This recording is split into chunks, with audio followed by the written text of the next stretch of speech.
Dakong Batangas naman tayo gagawin. Madaming pasibol kaya labong ang napili. Isang hiling ng kanayaw na isipan diskarte kaya pumutol ka na sa iyong pag-uwi. Basta may sariling kawayan. Kung wala naman, wag saan-saan magagawin. Sa walang tanim, digat pwede naman manghingi. Masarap ang kain kapag walang naghahabol na may-ari.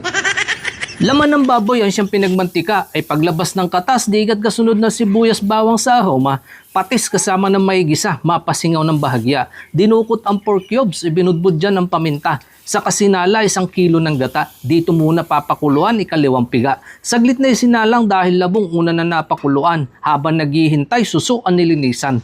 Tinanggal ang buntot, madali na makuha ang laman. Reb, buwasaon, maraming salamat kaibigan sa pagbahagi ng isa na namang kaalaman. Kakangga tayo nilagay, bahagyan lumapaw at pinasingaw. At kapag usapan labaw, ay kay naman, ano pa sila ng saluyaw na magkabagay. Kapag ganiringa naman ng ulam, para ka nagtampo sa kaning bahaw. Biyabit ang kaldero, dukot, pati tutong. At kung mayroon din pinagmamalaki ang inyong bayan, ilagay mo dyan. Basta ang sangkap pwede mahanap, ayan naman susunod kung titimusan. Hala, ay tama na ang usap, dumampot ka na mayang. Saluyot pa lang po, panalo na. Grabe. Madulas-dulas. May tamis dahil nga po doon sa gata. Sa kalat.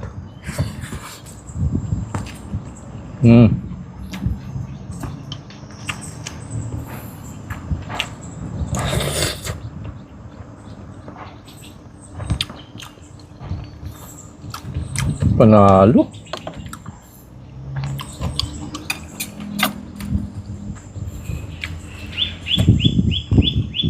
Pandagdag ulam po, pritong galunggong.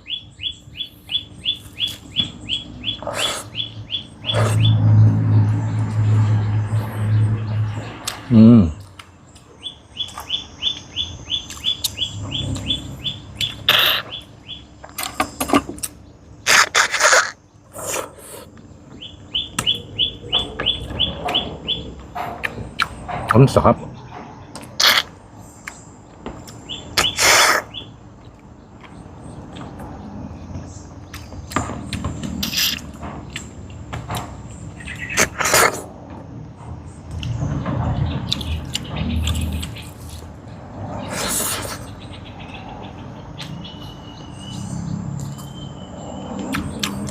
Sakto lang ho yung pagkakaluto ng suso kasi madaling kunin yung kanyang laman.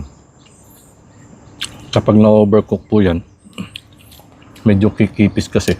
Mahirap po siyang supsupin.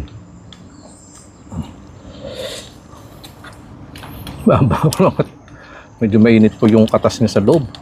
Nakakapaso ng dila.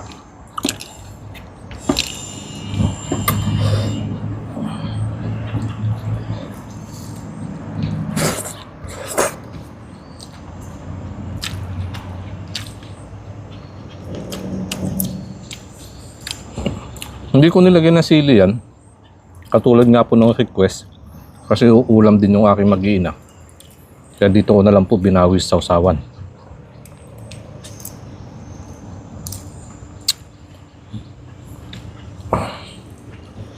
Saluyot, labong, isda. Kamas-kamas ang kanin na ganyan, no?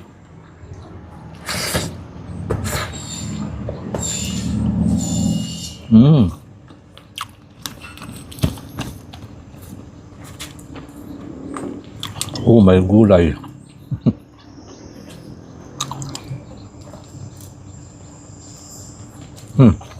Code for today's video. Ayan po. Comment mo na kapag ikaw nauna. Pero dapat may share, nakapalo. Hintayin mo ang message ko.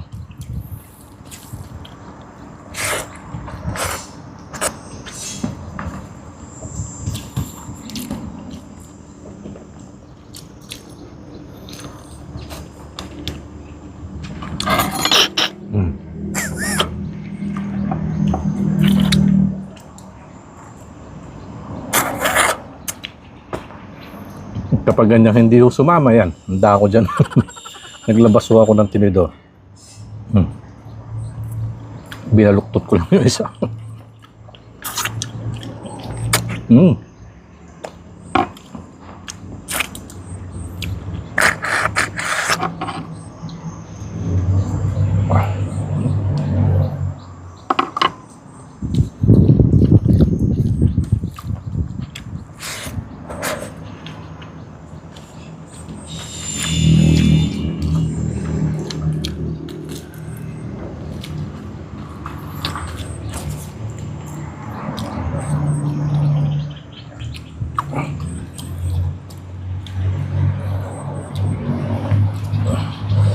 wala ka din maisip na pang ulam at baka hindi mo pa nasusubukan yung ganitong luto sa labong, try mo din po.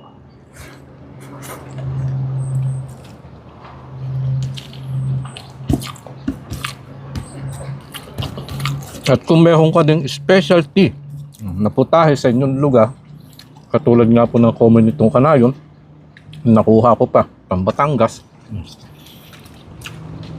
lagay mo din lang dyan. At kapag available naman po ang sangkap, yun naman ang gagawan ko ng video para ma-shoutout kita. Abangan mo yung susunod na upload ko.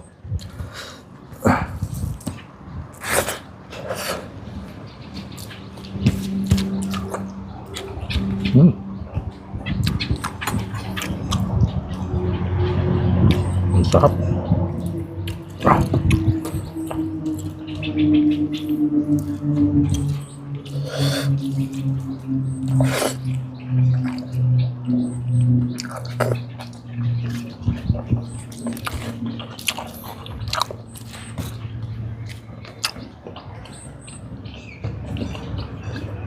Ito talaga yung tunay na magkapares. Magkumpare. Yung labong, tsaka saluyot.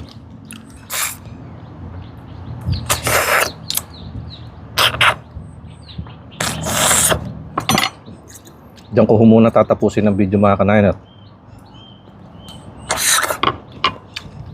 magpapak po ako nito susok. Medyo matagal-tagal to.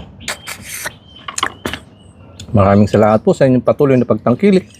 Kita-kits po tayo sa mga susunod kong upload. Kain po tayo.